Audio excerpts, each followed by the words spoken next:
Hello and welcome to this episode of Boardroom Buddies podcast.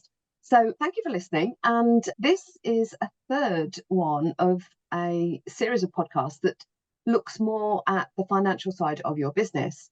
A few weeks ago, we had a bookkeeper and Claire Lloyd-Jones, and we talked about bookkeeping and outsourcing and why would you and all that kind of thing. The podcast that's gone out this week is the one that talks about your personal financial wealth and how you can get organised and kind of set yourself up to have a better, secure future. And today I am delighted to welcome Anna Goodwin of Anna Goodwin Accounting, or Accountancy, sorry, Anna, to the podcast. Now, Anna she runs an accountancy practice. She's been an accountant for 35 years, at least, I think. And although that makes her sound old, she isn't, because she's a very savvy, busy lady. She's a published author of 5 books. She does, well, her passion really is to actually mentor business owners around the accounting, financial side of their business so that they are more successful, so that they understand more. And she's a real advocate for removing the accounting jargon, if you like. And on the quiet, she's also told me that she likes swimming, walking. So she's, busy doing a lot of stuff. So welcome, Anna, to the podcast. Thank you for joining us. Oh, thank you for having me. It's lovely to be here. Good, yeah. So, Anna Goodwin, Accountancy. What made you get into accounting? Well, it was very unexpected, to be honest. I'd done French, German, English A-level, and nice. I didn't really know what I wanted to do. The plan had always been to do an English degree, but then I just thought, I don't really fancy doing that. And I think my mum had got fed up of me. So she said, well, let's go to the career analysts. So we went to London and did various tests, both written and chatting to the lady. And she said about my analytical skills being in the top 95%. So accountancy would be a good route for me. Yeah. So for me being a bit skeptical, thinking, God, that's a big jump, I decided to do a year as a foundation course in accounting at Wolverhampton. And then because I enjoyed that, even though it's a massive challenge, I then went on to do a business studies degree specialising in finance. So a complete turnabout, to be honest. Yeah. In many ways, I don't think that's a bad thing, because you've got to think on your feet. And I spent, especially in the first year, I spent after every lesson, especially economics and things like that, asking questions, staying behind, trying to get my level improved. But yeah, so some time ago now, but a very different entry into it. Yeah. Did you see my face like drop when you said economics? It's funny, and I really enjoyed it. I found it absolutely fascinating, but just difficult to understand. Yeah. But I did enjoy it, I must admit. Yeah. It's unusual, actually, because you were kind of going down the more, literary route with your passion for English and languages and that kind of stuff. And then it completely flipped, and from doing psychometrics a lot over the years, it's quite unusual. Yeah, but I think in many ways, the skill, I think, of an accountant and to get the best out of your clients is to be a communicator. Oh, yeah. For me, in the first year of doing my degree, I think I was the only one who read all the psychology and sociology books on the reading list. For me, it's always been about people, getting the best out of people, but also a skill. And for me, on the English side, English literature, I enjoyed more than the language side because of seeing the book, giving my opinion on the book. And I suppose that fits in with their analytical. So if you think about an accountant, they've got to be able to look at the figures and get everything right. But they've also got to be a good communicator. Yes. Yeah. That's great. So you started as an accountant, Yeah. and I presume you did that for a few years, and then you, much later, I think, because I know that your books were written more recently. Yeah. What made you decide to write books?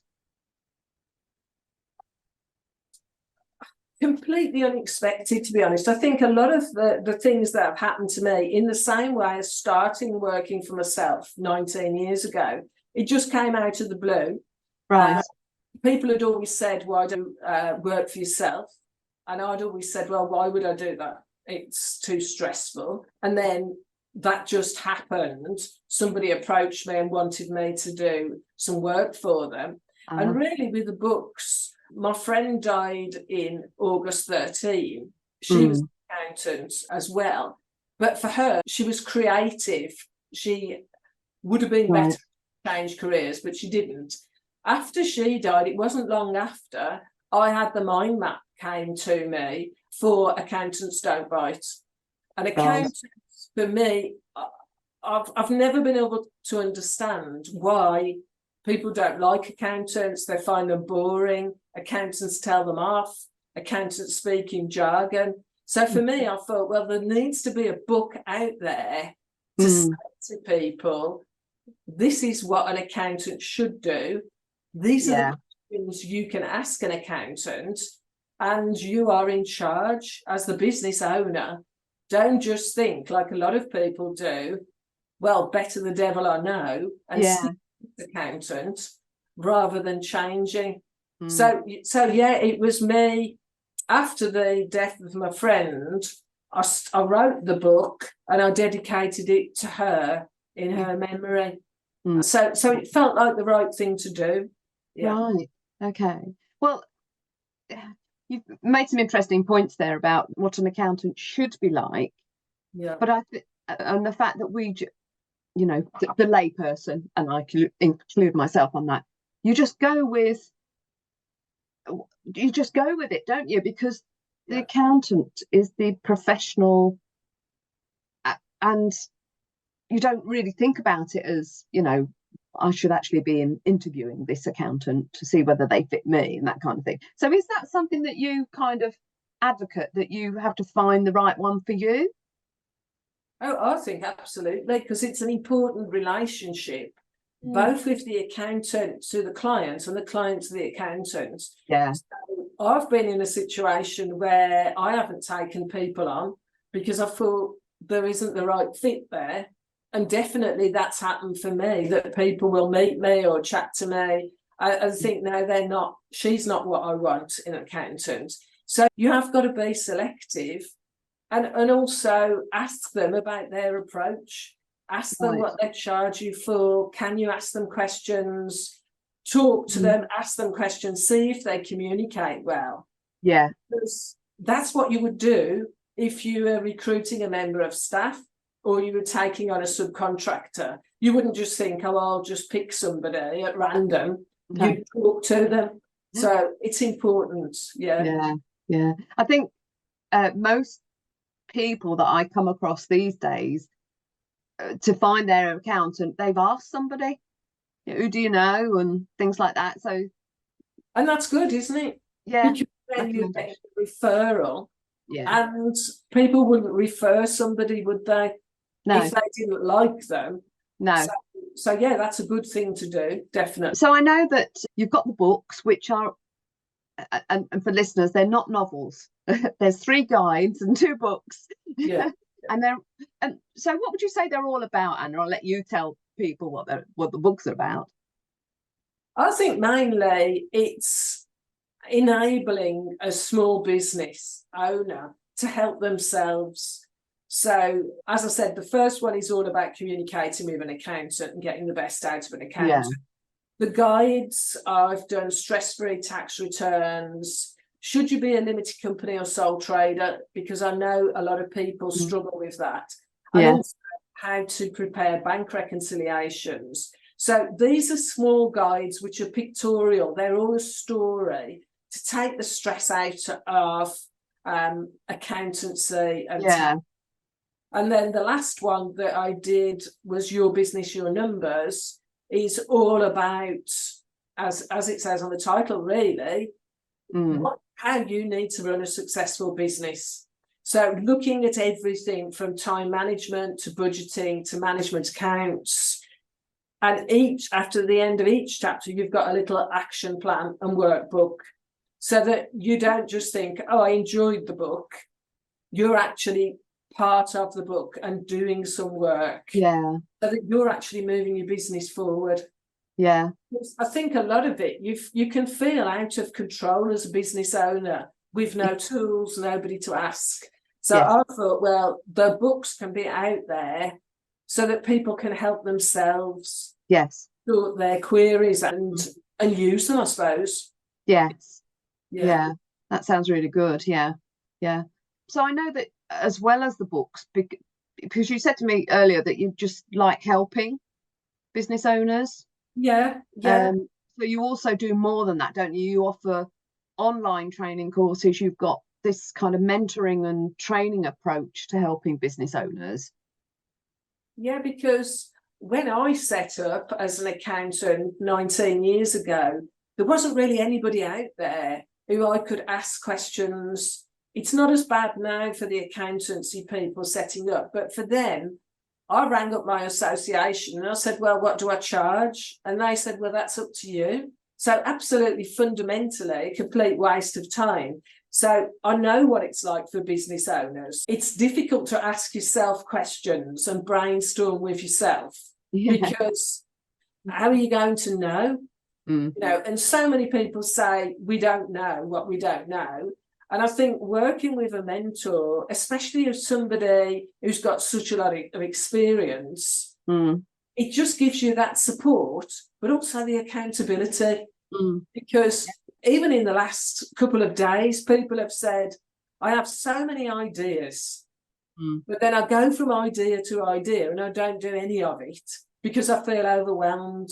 Yes. And I think if you are working with a business mentor, it gives you that direction and focus, but primarily that support from somebody who's been there and come out the other side, so to speak. Yeah. And that's one of the reasons why I started Creative Boardroom Buddies. It's a mastermind, but it also brings a group of business owners together to, voice their concerns. It's a safe space. We all sign a non-disclosure and that kind of thing, and they can sit around the table. It sounds very leisurely, but I actually do make them work. Anybody out there thinking that this is a day out? So they will say, oh, really struggling with this, that, or the other. And some of the others will say, oh yeah, that happened to me, or that sounds, what do you think you should do? And they talk about it and they help each other. And quite honestly, I think if I wasn't there, they'd still be just as successful working with each other, So that was the reason that we started Boardroom Buddies, was to help business owners have that platform and safe space, and also the accountability. Yeah, and I think it's very important.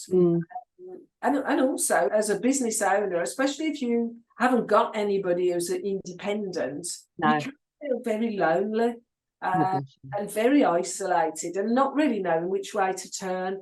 So I think to have a safe space, you can just be yourself. Yes.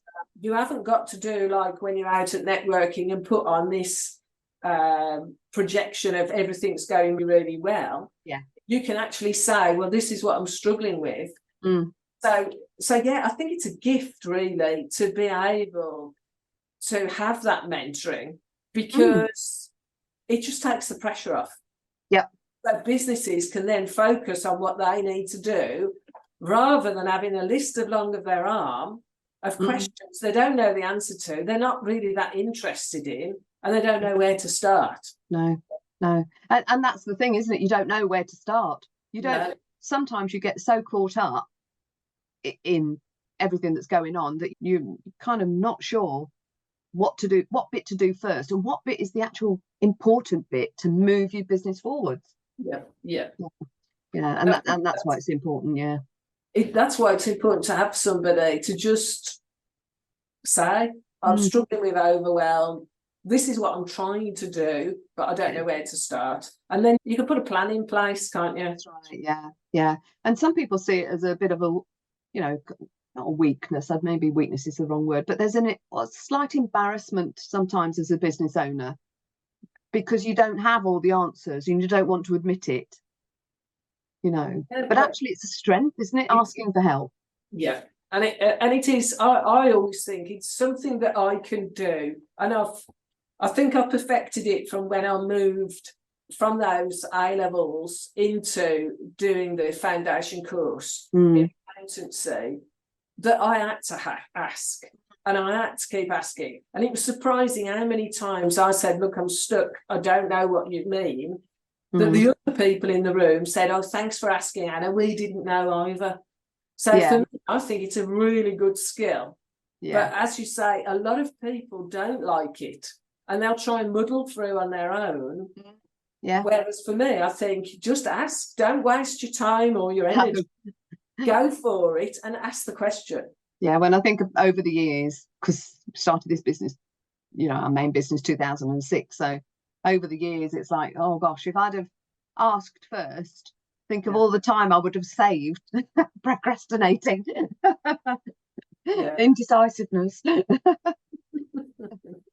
Okay, so that's really helpful. So have you got some, a couple of top tips maybe for someone who is in business, maybe hasn't been in business for lots and lots of years, but, is getting to grips with the financial side of their business and things like that? What would you suggest to a fairly young business owner, a business owner who is young, has a young business? That's what I mean to say. Yeah, I suppose the biggest thing would be to actually have a plan. Right. Think about your business, think about what you're struggling with, and then do a mind map of where you are now, where you want to be, what's stopping you from moving forward, and actually move from that mind map then into a plan, but also knowing where you want to go. Think about what's stopping you. Is it you? And are you sabotaging for some reason? Or are there specific things that you don't know what to do next? So maybe you're in business for a couple of years, but you want to grow, but you don't know how to do it. So I think it's actually, I think the biggest thing is always checking in with ourselves. Yeah. Are we going where we want to go? Are we doing what we want to do? Are we passionate about what we're doing? Or and are we doing it for the right reasons? Yeah. So I think a lot of it starts with us taking control, having a plan, having a focus, and then we can move forward, finding the people that we need. Is it an accountant? Is it a business mentor? What do you need to actually grow your business? Yeah. Yeah. Oh, that's interesting. Thank you. Yeah. Yeah. So outside of that work then, Anna, what do you like to do? I think, as you said, I go for a couple of walks every day. I used to walk regularly with my dog, but I lost Bonnie in June 21. So at some point I'll have another dog, but I like to have a rescue dog. So that will appear when it's meant to appear. We swim every week, and then I like going to the cinema and the theatre, and basically any excuse to meet up and have a cup of tea and a slice of cake or a nice meal is always appreciated. Yeah. Yeah. I think we've done a few of those, haven't we? Cups of coffee. And I also know that you're very supportive with some charities as well, aren't you? You're very passionate about supporting a few charities. Yeah, cystic fibrosis is a charity that's very close to my heart because my nephew's got it, who's in his 30s now. When I was in London, because I lived in London for 6.5 years, I set up and ran the South East London group. So now that I'm back, I tend to just donate rather than physically do anything. And also I support The Big Issue. I buy The Big Issue magazine every week from the Warsaw seller, because I just find I'm just flabbergasted that homelessness continues. I just don't think in this day and age it should be the case. So for me, it's a double thing. I know I'm supporting somebody, but also it's an absolutely great read. So it's good for them and it's good for me. And it's surprising. The last few times I've been to the cinema is because of recommendations in The Big Issue. So even if you're thinking, well, I don't really know, it's worth buying a copy because the content is absolutely great. It's incredibly well written. Yeah. Oh, okay. Oh, that's a tip for everybody. Yeah. Okay. Yeah, it's surprising. It's surprising. And I think a lot of people just think, oh, it's a donation, and they don't see that they'd get something from it. But yeah, I'd recommend it as a magazine, definitely. Oh, okay, thank you for that. Okay. Anna, it's been brilliant having you on, and thank you for the tips and telling us about everything that you do to help business owners move their business forwards. I know also that you also support other accountants, don't you? Yeah, okay.